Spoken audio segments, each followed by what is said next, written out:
Welcome to Canadian Women of the Outdoors, highlighting amazing Canadian women and small businesses.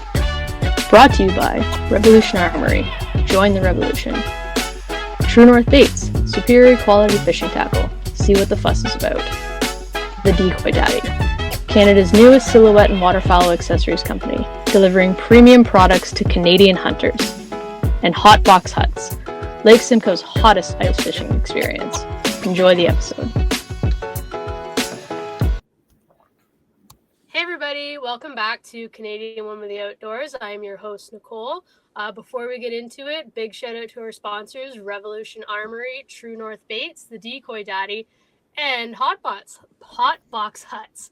And speaking of Hot Box Huts, I am very excited to have on Donny, owner of Hot Box Huts, who is one of our awesome sponsors. I'm really excited to sit down and chat with him with ice season upon us. So welcome, Donny. Yeah, hey Nicole, nice to talk to you again. Yeah, it's been we've been trying back and forth here, but I know you're been super busy getting everything ready and stuff like that. So I can imagine. It's go time for us. It's definitely long days, dark to dark every day.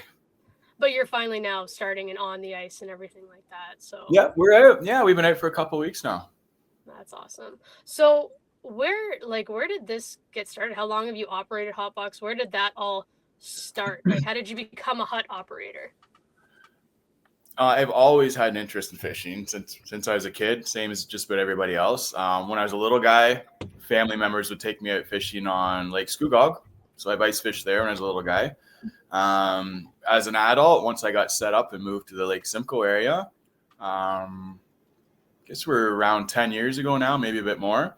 I wanted a hut for myself out in the ice, and I wanted a permanent one. So I got everything together for that. And then I wanted another spot, but I didn't want to move my hut.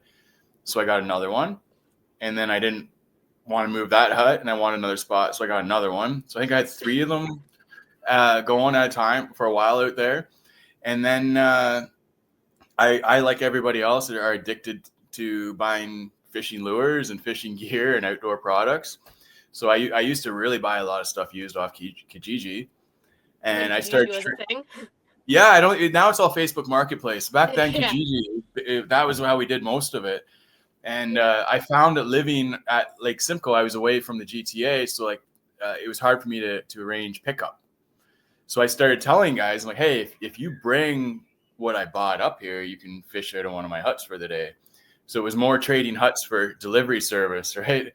And then guys started saying, hey, can I pay you for this? Can I give you a few bucks and come up again next weekend with my buddy, sort of thing? And then by the next season, I was like, okay, we're in. I'm definitely buying a few more huts. One of the gentlemen local to us was closing down. I picked up a bunch of his, and then it's been full tilt since then, really. We just haven't stopped. Every year, as long as the weather allows, just full tilt as much as we can.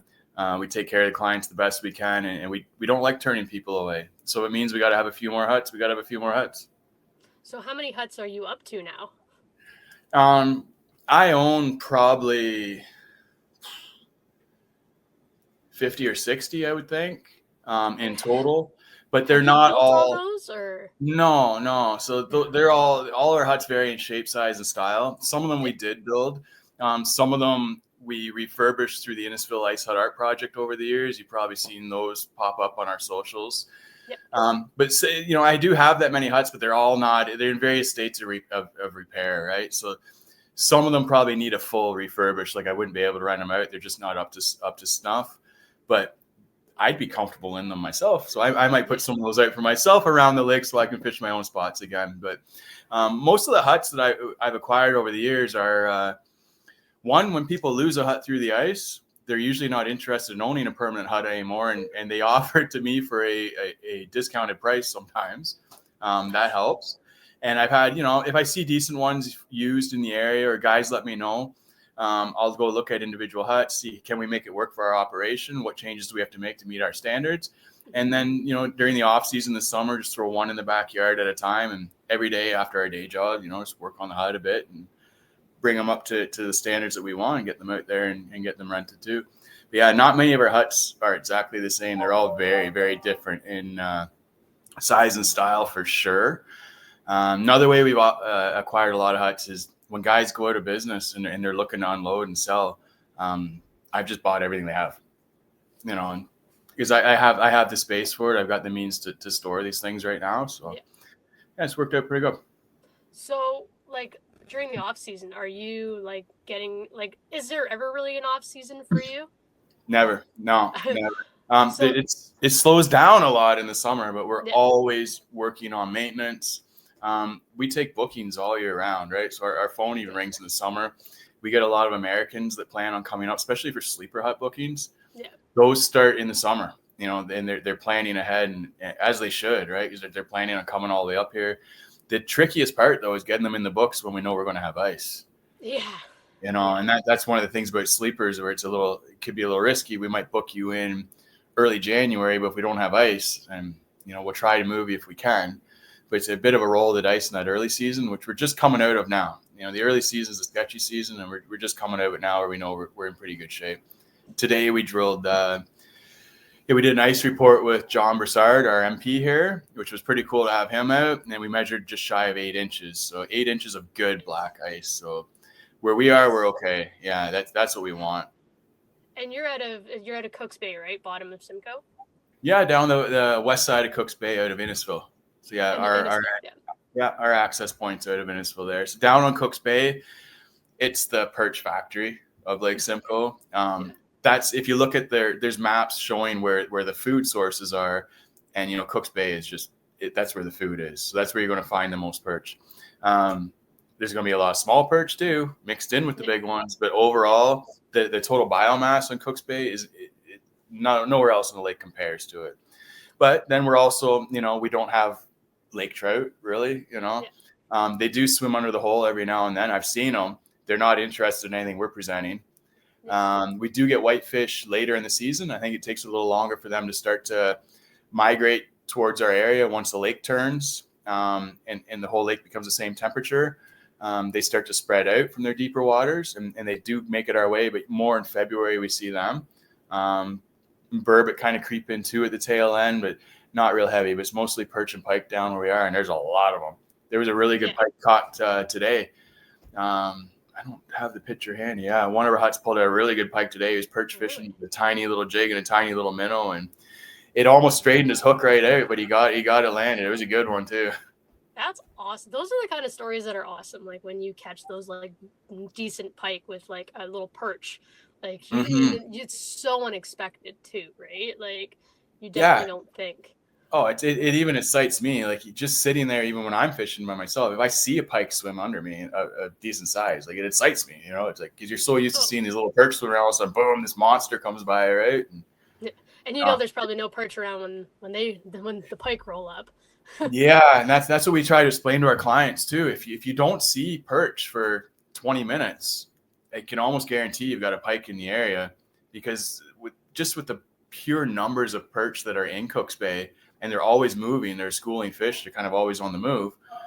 You should be seeing them regularly, and if you don't, you probably got a pike hanging out near your hut, usually pretty close to your hut, and usually not far below the surface of the ice, which is it can really mess things up because those perch can see forward and up. And when they're looking up in the air or up towards the ice, they just see this black outline up there, right? And they don't want to go anywhere near that thing. And do you guys like kind of move your huts like to follow schools, or do you have like one set area that like is kind of like your spot? Yeah. So the thing with perch is, like we say, there's no good spots, but because they are schooling, always on the move, but there is bad spots. So we have areas that we kind of use. The area that we're in, really, it's a drop on the side of the lake, and it goes for miles, a couple miles. It's not just the area we're in. So anywhere to the north of us, anywhere to the south of us has the exact same thing we do. We set our huts up on the top of the drop, going down towards the bottom of the drop. So we cover some depths. We're going from 15 to about 35 or so right now. And we kind of keep track of where the fish have been. So we might leapfrog our huts. So we might take our shallow ones and leapfrog them out to the end of the line and make them the deepest ones. That's the move we're more likely to make. Or if we have a hut that just doesn't produce at all right in early season, which this year we haven't really had any of those yet. And if it was going to happen, it would have been by now. Sometimes you get a lot of tall weeds around that spot where you've drilled for that hut. And those kind of hold pike or bass or something that the perch don't really want to be around. Yeah. So if we have a lot of that, we try to steer clear of those, and we just sometimes you just got to move the hut 10 feet, 20 feet, not far at all, just to get away from the thick weeds that the perch are actually trying to avoid. They don't want to get eaten either. No, of course not. So other question I had is, when do you, like, getting ready for the season, like, when do you guys start harvesting all your minnows for that? Like, November. Yeah. So we're also a bait harvester on Lake Simcoe. Yeah. So November we start tucking shiners away. They'll school up and start appearing at inlets and marinas a lot sooner than that. But we store them underwater in cribs, we call them. So they're basically cages, right? So we'll harvest them and then sink these cages to the bottom of the lake where we store them. And then the winter we pull them up and make use of them. But if we tuck them away too soon, they only have so long they can live in a cage, right? And we want happy and healthy. So we wait till the water's basically ready to freeze over, and that's when we do our harvesting for that. We work with some of the other harvesters in Lake Simcoe, which makes things a lot easier for us because we have day jobs too, and we're running huts. And some of these guys harvesting baits, all they do, so they have eyes on the lake, and it's a big body of water. Like, we can harvest anywhere in that 700 plus square kilometer surface area. Obviously mostly around shorelines, but it's hard to know where they're at all the time. You can't always just go down to the lake and find minnows. They're on the move and they're schooling. And it depends a lot on what you've had for precipitation and rain coming off the roads and stuff too. Like, they get drawn to that warmer water right before the lake freezes. So we're looking for that warm water spots. But yeah, we tuck away everything we need. We wholesale some. We've slowed down the wholesale side a lot. We figure let's focus on what we're good at, and that's running ice huts. Mm-hmm. And if we can supply our own bait and maybe a few of the local guys around us, we're more than happy to do that. But yeah, it's an exciting start to the season, right? Because it kind of gets us ready. We're out there working in the cold. It's usually below freezing temperatures, so stuff is freezing up on us. Our gloves are getting soaked, our equipment's freezing, and it gets us back into winter mode. It gets us ready for ice season when we're reminded again that if we leave a wet rope out at night, it's going to freeze to whatever it's sitting on. And, small things like that we got to adjust to again every year, right? And those minnows that you're harvesting, you basically have to harvest for like the entire season because you're not harvesting anything else now, right? No, once you have ice, it's almost impossible on Lake Simcoe. Some of the guys that they have inland licenses, mm-hmm. so they can harvest in the creeks and rivers that dump into Lake Simcoe. We don't have a license for that. Those guys, it's a little easier for them because they have some techniques where they can pull under the ice. For us out in the open water, not really. It's almost impossible. And then you could go to all the work to get a net out there, and there might not be any fish there anyways to pull for. Yeah. So that's it. Like, you must have to harvest a ton if you're doing it for your, to have, because you guys supply the minnows with your mm-hmm. huts, right?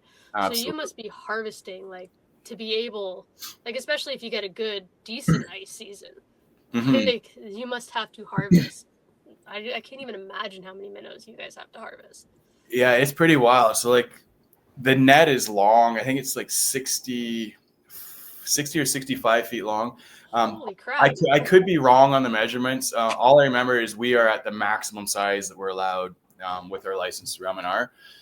So I think it's around that. And I think it's 4 or 5 feet tall in height. So it's huge. It's a lot of work to drag that through the water. We usually use a boat to do it. But when we do a pull, we call it a pull. So we get around the minnows, and there's a bag at the back of it. Mm-hmm. We might have 200 to say 500 gallons in a pull.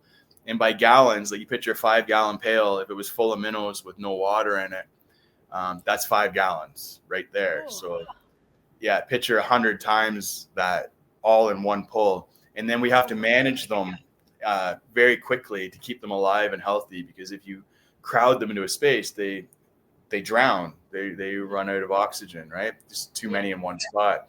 So then we got to spread them out, and we have boxes that float in the water with big nets under them, and we just spread them out into those boxes, and then we can calm down and take a breath. We know everything's happy and healthy, and then we start on transporting. And we have a big trailer with tanks with oxygen, and down the highway we go to bring them down to the bottom end of the lake. One of the things we pride ourselves on is our bait never leaves the Lake Simcoe watershed. We're not too keen on that. It could affect, the spread of invasive species, and we really want to avoid that. So we just don't do it. Even though we could retail or wholesale to locations outside with some testing programs they have, we've just decided not to participate ourselves. We like to keep everything close and know that we're not contributing to the spread of invasives. Yeah, no, definitely. You don't want to be doing that. And yeah. So, and like you guys obviously have to feed them and stuff too, right? Or you just kind of like, no? No, they really shut down and slow down in the winter. They do still eat, but not a whole lot. No, they don't get fed during that time. If you were to feed them and provide food, it would just make a mess, and it would probably actually create an unsanitary environment for them.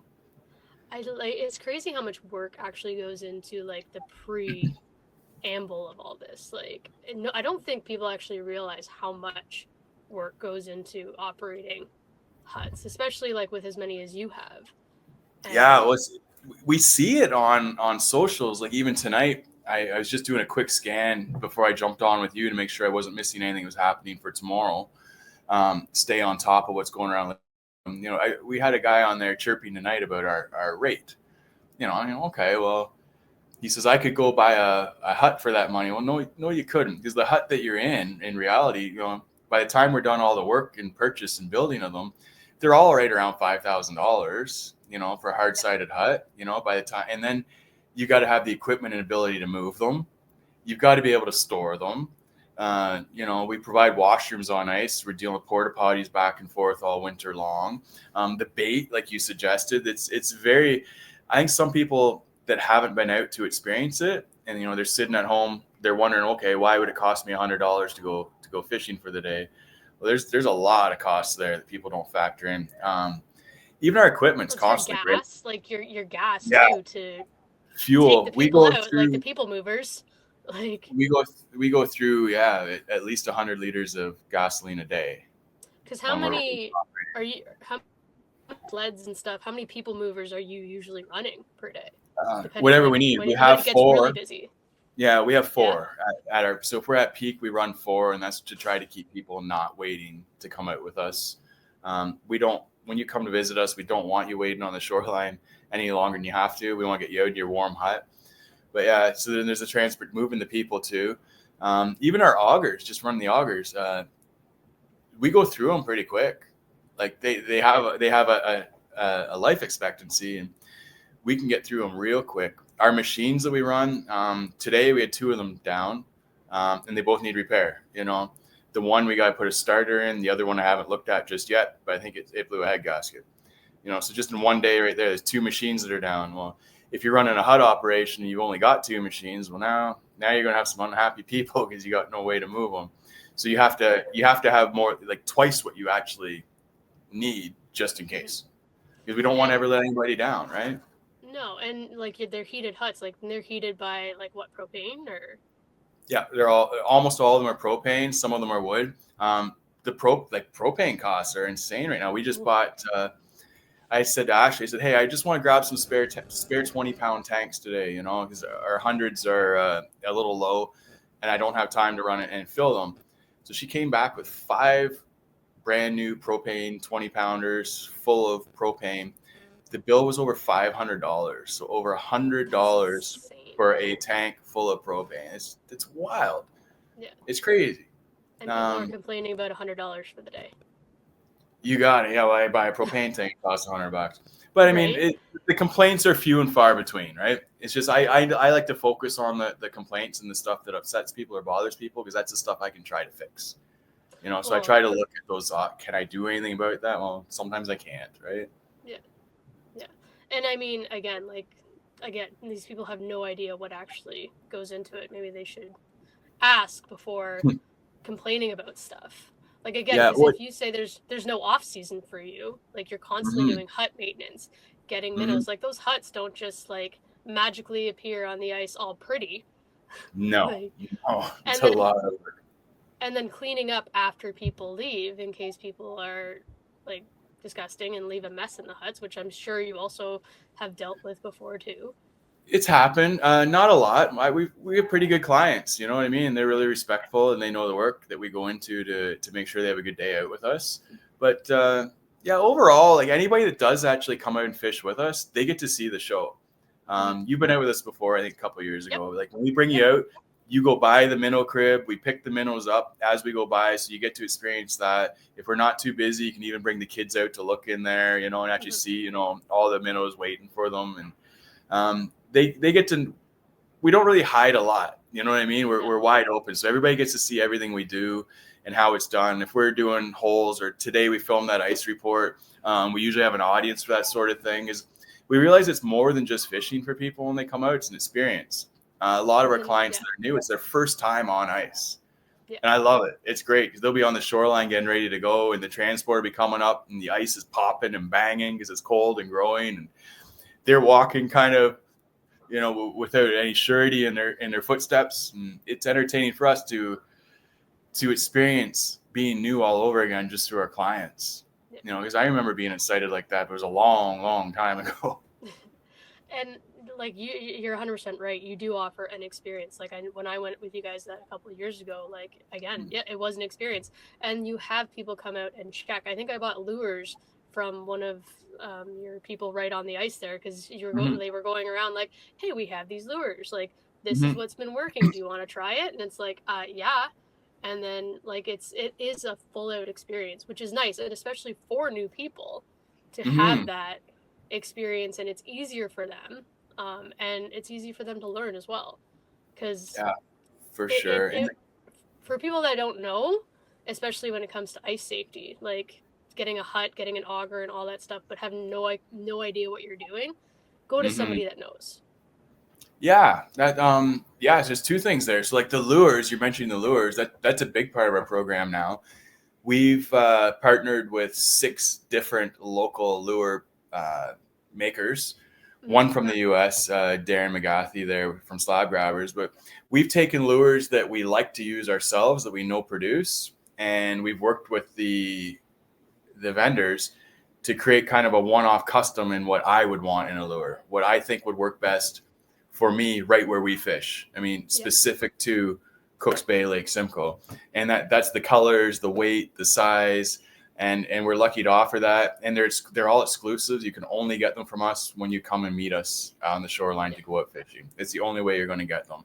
And we like to keep it that way, right? Because these lures are made and designed for where we're at. It's they've done really well. And, you know, it's pretty cool to, like the Slab Grabbers, you know, are this weekend were just amazing, right? They're the ones do really producing. Other days it's the Simcoe Bugs that do a little better, or the Meigs. You know, we got Meigs we use as a drop shot weight.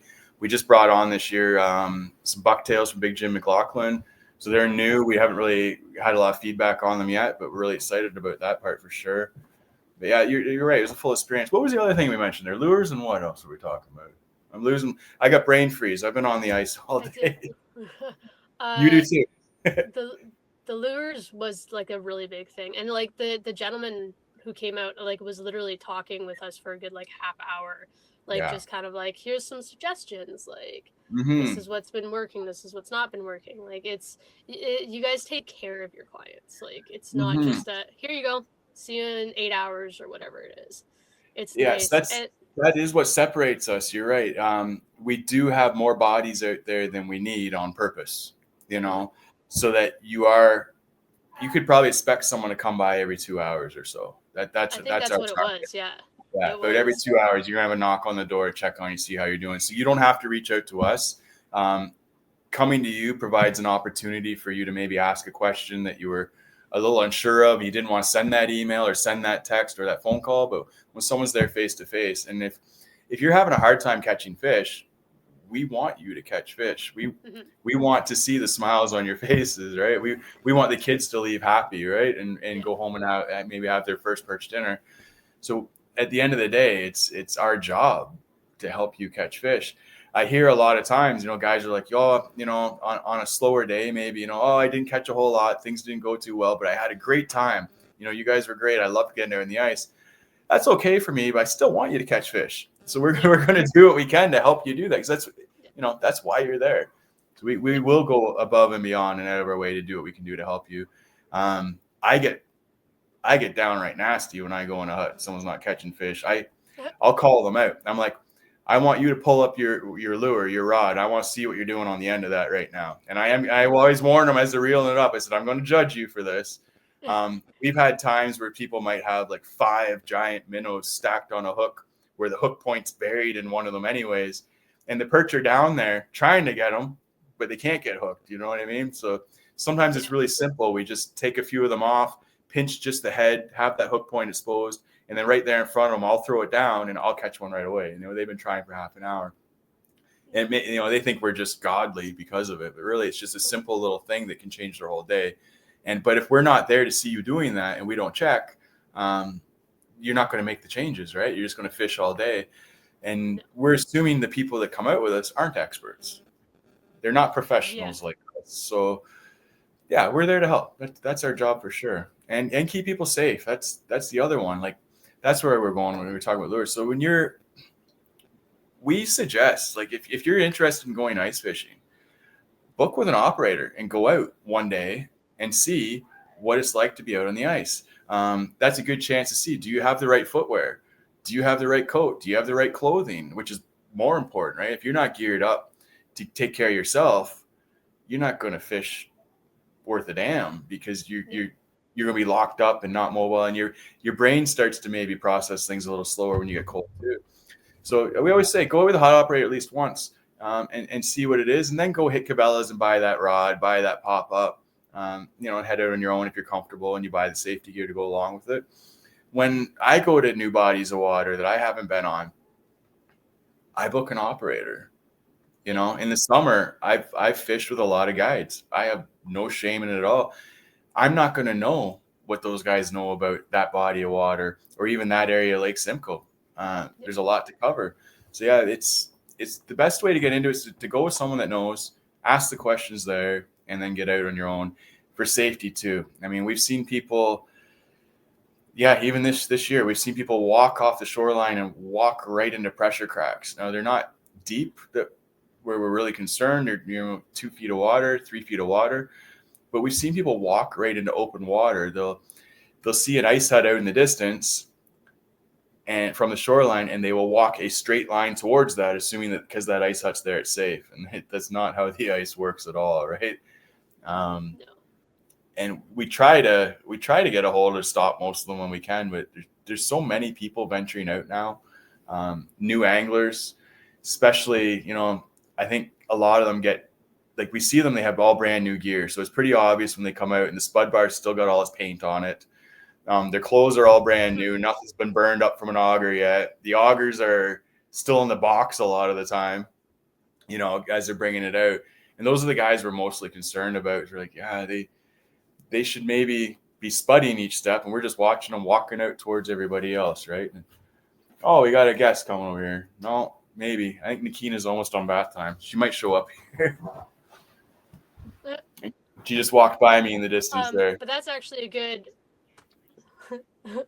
that's a good segue into the next topic, is ice safety. Like, when you guys start your ice reports, you guys do them quite frequently too. You guys start them pretty early. We try to do them. Starts to form. You guys are out there. Yeah, on 2 inches of ice, sometimes 1 inch of ice in the beginning. Yeah, definitely. We like to be the first ones out there. We're checking for everybody else, and we share that information. We're not keeping it a secret, because we have our marks that we want to hit before we go out. But if we're out there checking, why not share that information? We figure it's a service that we can give back to the Lake Simcoe community. As we're in business, and when we benefit from the lake and the community around us, we try to give back as much as we can. We think our ice reports are a good way of doing that. Hello, Nikina. Someone wants to say hi. She's coming to say goodnight to me. That's my newest hut monkey. Oh, so cute. And Ashley. I guess special guests. Hi. Some special guests. Oh, hey.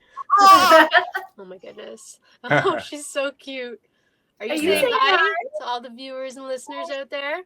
She's like, oh, it's a camera. Yeah. So she's out on the ice with us already times, just about every day almost now.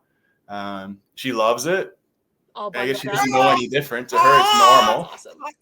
But she'll be out again tomorrow. That's She gets awesome. pretty excited. She's got her own Hut Monkey shirt on too. Yeah, baby. That is so cute. Oh my goodness. She's a little overtired though. She was out on the God, ice today. Mm-hmm. She's doing the old ear grab. Yeah, that'll do it outside all day. Yeah. But that's we Oh also my God, we're she's a so family cute. operation That's too, cute. right? Hey, hi. Yeah. We love people bringing One day their kids. she's going to be leading the charge. Holy moly! Oh yeah, take the kids fishing. She's Give got a them lot a to tackle say. box, not an Xbox. You got it. Well, I Kidding. took her Are you fishing. taking over the interview now? There we go. We're gonna sit her with mom right here on the side. We took her fishing when she was 7 days old, and I got a bluegill. Oh my goodness. It was a lot of fun. Night, baby. Goodbye. Goodbye. See you in the morning. So cute. Oh my She's goodness, very she's distracting. adorable. It's hard to get stuff done when she's around.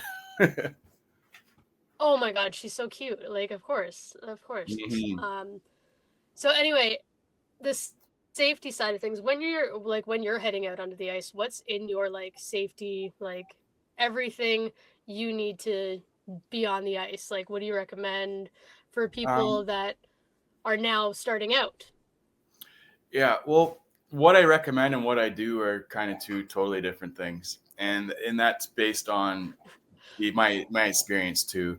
I've fallen through the ice a lot over the years. I mean, ever since I was a little kid, it was just it was a normal thing that just happened.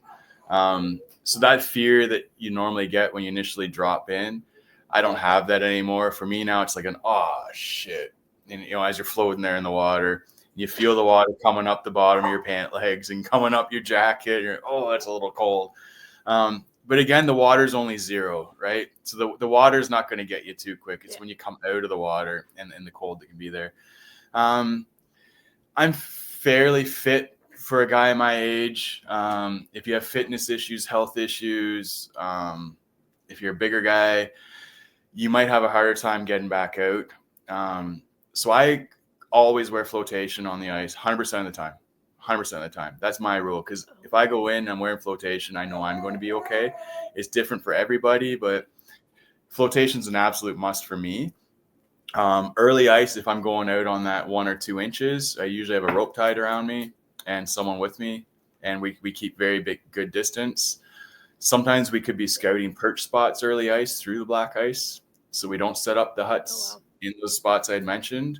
So we might be doing a visual on that. We do have reasons to be out there. Ice picks, yes, and this comes to that fitness thing again.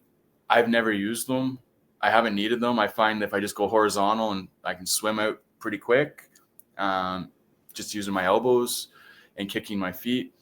But I think for someone that hasn't fallen in all that much, they might try to climb straight up and out, instead of going horizontal and then getting their feet up like they're swimming. So yeah, it's a spud bar for sure for me early. That's what I'm using to check, especially if it's not black ice or it's snow covered. You don't know what's there.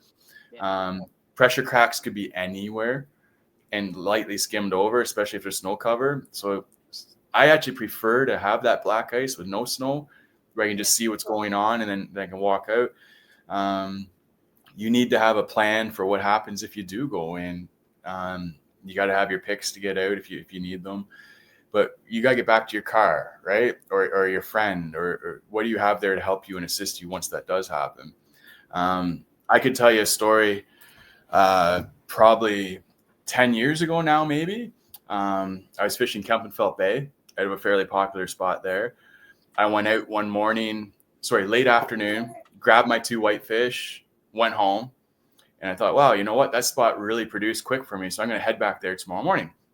Now that day I had spudded my way out. The first day, everything was fine. Spudded my way back. Everything was fine. So when I went out the next morning in the dark, I was only following the pin on my Navionics on my phone. So I'm holding my phone in my face and I'm not really looking at the ground or the ice in front of me because I just walked it the night before. I walked it 2 ways, out and back in. And next thing you know, it was over 100 feet of water. Not that that makes a difference, but I was swimming. And it turned out the pressure crack had opened up about 4 feet wide at some point during the night before, skimmed over, and then got blown over with snow. So you couldn't see it. If I had spudded as I should, it wouldn't have happened to me, right? And of course, I got out. But that day was somewhere around -30, if I remember right. So when I got out, my floater suit just froze in one solid piece. I'm out pretty far out in Kempenfelt Bay as far as walking to be concerned. And I had to make a choice because I didn't have anyone with me either. So okay, so I'm soaking wet. I've got to pop up. My sled and all my gear almost went in the hole too, but luckily just didn't. So I had to make a decision, right? Can I go back to the car? In all honesty, if I had tried to make it back to my truck on shore, I might have run into some issues with the cold because, like I said, it was about -30. In that moment, I set up my pop-up, took all my clothes off and put my heater on and hope for the best. And I froze for a while, but at least got some of that heat back into my body. And it gave me an opportunity to fish for a little bit too. In my soaking wet boxers on Kempenfelt Bay in -30, but make the most of the situation. And then I waited till I recouped enough, got my clothes back on, got them kind of warmed up, and then dropped the hut as fast as I could and hightailed it out of there after a few hours. But it's the after that you got to plan for too. And that's why I bring that up. It's what are you going to do if it happens? Where's the warm place you're going to go to? What are the weather temperatures above the ice? Because the water's only 0. But if the air's, as cold as it was today, you could catch yourself in a situation in a hurry. And then you're looking at frostbite. Hypothermia, of course, is always a potential risk there too. I've had hypothermia. It sucks. Like it's not something. Sorry? I would be scared to fish without like a buddy there or something. Like that's yeah, but the point brave to do that. The point that I'm trying to make there is like I've done it a lot and I'm experienced, but I still get wet too. Yeah. You know what I mean? There's a risk. There's a risk to ice fishing, and it exists for everybody. Last year we had, like, I'm not going to name names and call anybody out. We have some experienced anglers that have a very healthy following who had machines go through the ice last year, who went through the ice themselves. A lot of machines went through the ice last year. I'd like to say that they should know better, but the conditions are always changing. And sometimes maybe us guys that are a little more experienced do get complacent too, and we just assume that things aren't going to change and that we can know by looking. But the things that we tell people to do with using your spud bar, having a friend, like you're saying, that is the right way to go about it, and there is risks to it. Every morning before we run our operation, we do a check on our roads that we use. We inspect any pressure cracks that we are crossing, see what happened the night before. And then every hut gets checked too. Like a pressure crack could pop right under a hut and maybe shift the ice a little bit too, right? So maybe one side gets a little water, up the wall, and maybe it's not level anymore. So there's always things changing out there. It's a very dynamic environment, and there are risks associated with it. Again, so if you're new, an operator or even a guide, a guide's a good option too. You'll probably learn more with a guide than you would with an operator. It's going to be at a greater expense. But if you really wanted to learn how to spend a day on the ice and bring a bunch of fish topside, a guide's your best bet for sure. You spend the money, you get out with a guide, and you'll learn what to do for the next time when you go yourself too. Yeah, and then again, like what talking about, as they say, like no ice is safe ice. Like you just you never know. Like, and so again, I've never like fallen through like Simcoe or any big ice.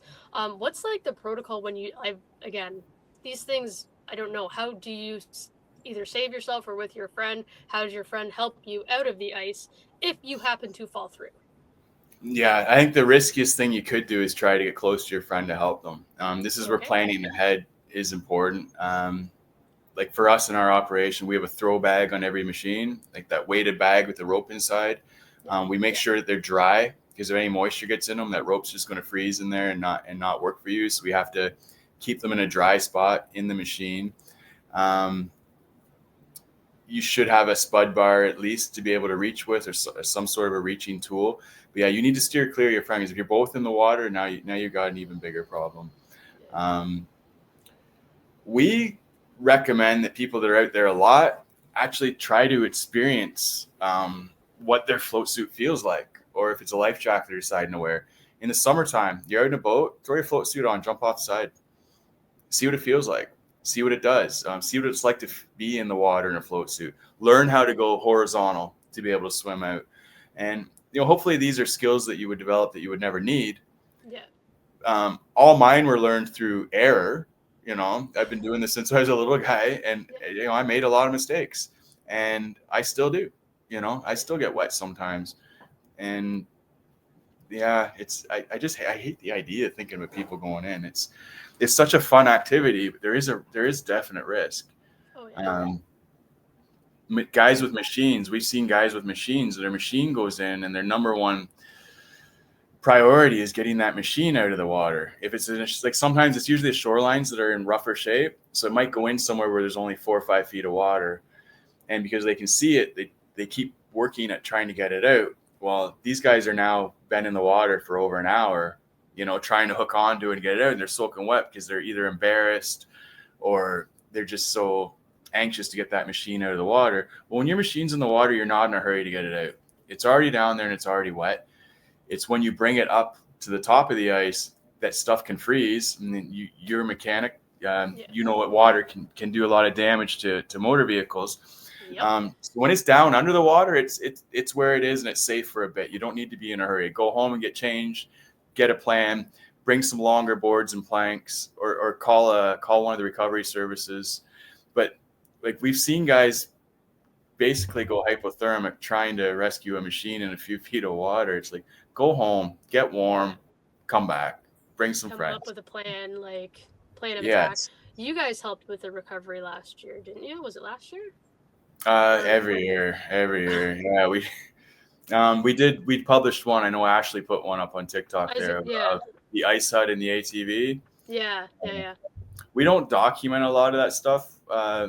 We mostly just get the work done, but Ashley was there that day recording some promo stuff for us anyways. So we're like, hey, why don't you just record us working? And, some people might want to see the risks and then the recovery, right?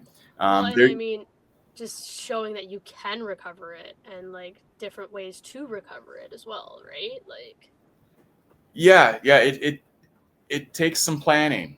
Yeah. It's not just something you can't just go out and hook a rope and pull the machine out. No, there's definitely a lot of work and equipment you need to bring. Most of that is long boards, ways of spreading your weight out, so when you do bring something up and out, that doesn't break back in again. You got to have a plan, like a warm trailer at the shoreline to get it into, to try to get there as fast as possible, a tow vehicle, so that you're not having that block freeze on you, or your crankcase crack. It can be really hard in machines ice. That gentleman that day, there's a perfect example of an ice hut that we have now. We weren't doing it to charge for a recovery. We were helping a guy out, and he decided that permanent huts weren't for him after that day. But he had built it for his grandchildren. He wanted to fish with his grandchildren. We loved his spirit. We agreed with him that maybe ice huts weren't for him, because he did drive his ATV in an ice hut right into a pressure crack. That was obvious. He thought he was going to jump it with his ATV and ice hut, and that's how that happened. But at the end of the day, he asked us if we could take his ice hut, because he didn't even want to take it home anymore. He didn't want to be responsible for that thing anymore. And in exchange, of it. Yeah, he was done, But it was a beautiful hut. He did a lot of work. So we told him, hey, when you want to bring your grandkids out fishing, let us know, and you can use that hut for the next 3 years, So it's a bit of a trade-off. So now he's got us bringing a hut out for him every year that we also rent. But when he wants it, he can go fish out of it too, and that's the exchange, right? We try to work together out there as much as possible. We don't want to see him going in and drink for another swim again. No. Like that's like one of my fears is like, and I'm pretty careful, and I Mhm. prefer, like, I go ice fishing on my own, yeah, but my preference Mhm. is like to go with the operators, because then like I Mhm. know it's a little more, or more experienced people, like Mhm.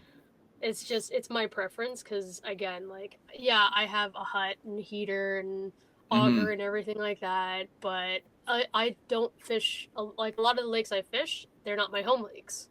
Yep. So it's like I have no idea. Like, I just got back Mhm. from Kingston area. I go up there once a year, but I don't know that lake. Mhm. Even when we go to Simcoe, that's I'm going to be calling you, because it's like I don't know Mhm. Simcoe. I wouldn't Right. feel comfortable going on Simcoe by myself, Right. um, especially with the shore being. I know the shore on Simcoe can get a little bit iffy, Mhm. and I've Yeah. seen that. There's even areas where there's some springs, right, in the Yeah, shallower water, and those springs are constantly eroding the ice from the bottom. You wouldn't know where they were, and we wouldn't know where they were unless we've broken through them ourselves too yeah, to know where they are. And it has happened, but so we know from just our own mistakes, over the years too, what not to do and where not to go. Um, but yeah, it's a dangerous place out there, and it's best to plan ahead, think ahead, and have people with you if you can. Absolutely, like yeah. venturing out alone can be a really risky thing to do.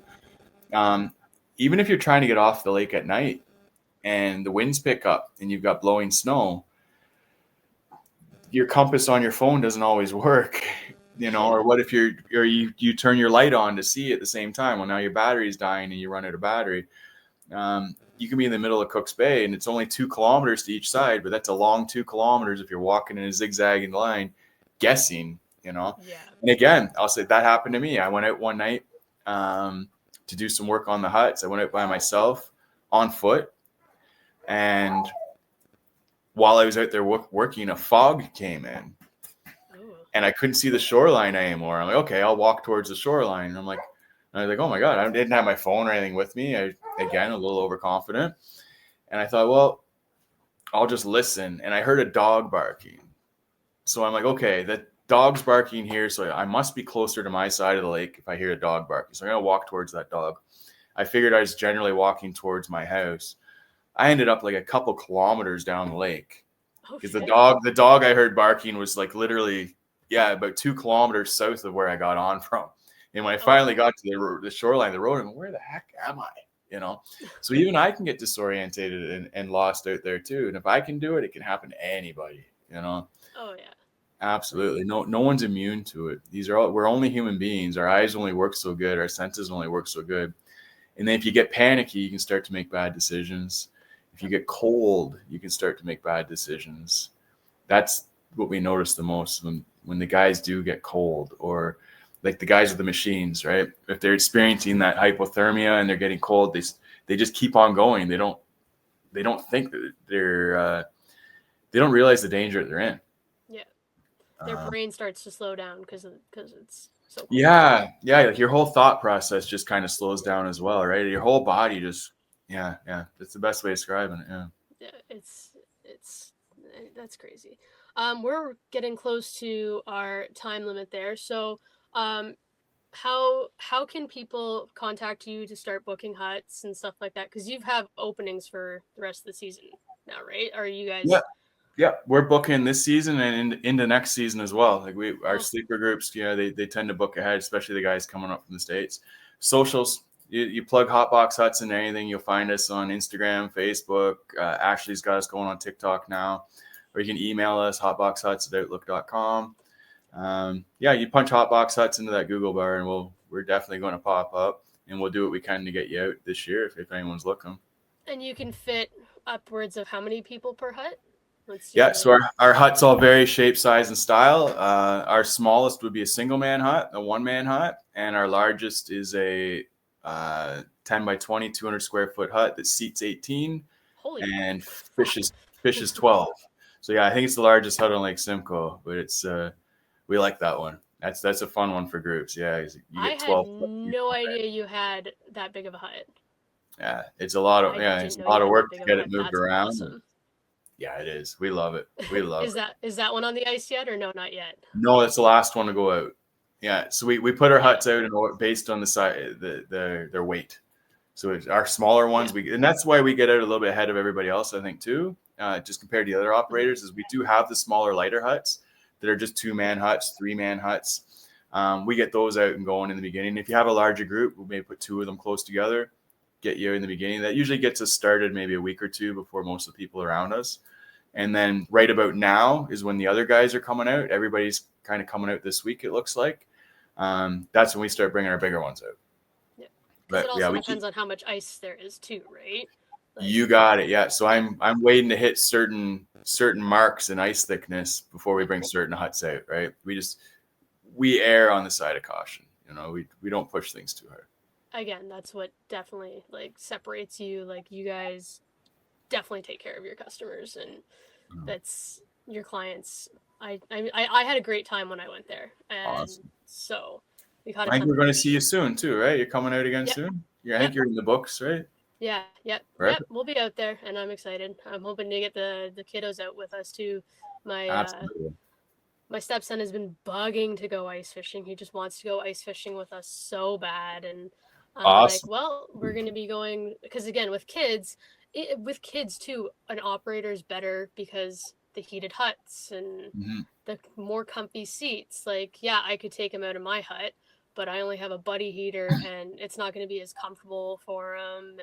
And with kids, right? Absolutely. Sometimes, it's just definitely for families, going through a hut operator is the way to go. So yeah, we're with you for sure. There's just a lot of work that you don't have to do anymore. A lot of our clients are guys that fish Lake Simcoe pretty hard on their own, and they do really well with it. But when they bring their families out, they come out with us. Just for the convenience. They got a ride. Their kids aren't going to be cold. They don't have to worry about bait.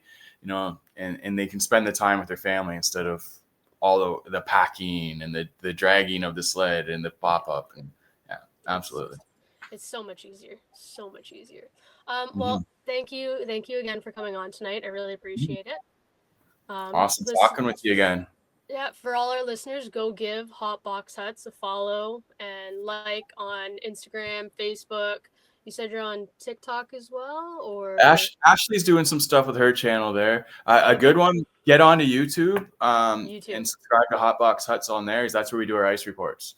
Yes, so if you're interested in what's going on, jump on there. You'll catch our ice reports. And anytime we try to report, anytime there's a major change in the ice, or in the beginning, obviously, when things are very new, we report more frequently. Yeah, so if you guys are looking for ice reports only on Cooks Bay, though, you guys, it's not all of Simcoe. No, we only report on where we are every day. We're not going to speak to other areas of the lake. We're not there. We don't know, and we don't want to mislead anyone. And we don't regurgitate information. Anything that we tell you, we've gone out and found ourselves, and we usually prove it in the video by showing us actually taking those measurements. Yeah, so head over to YouTube, give them a subscribe to get those ice reports out of Cooks Bay. Otherwise, thank you guys for tuning in. Donnie, thank you again for coming on. I really appreciate it. And we will see you guys all next week. Thanks, guys.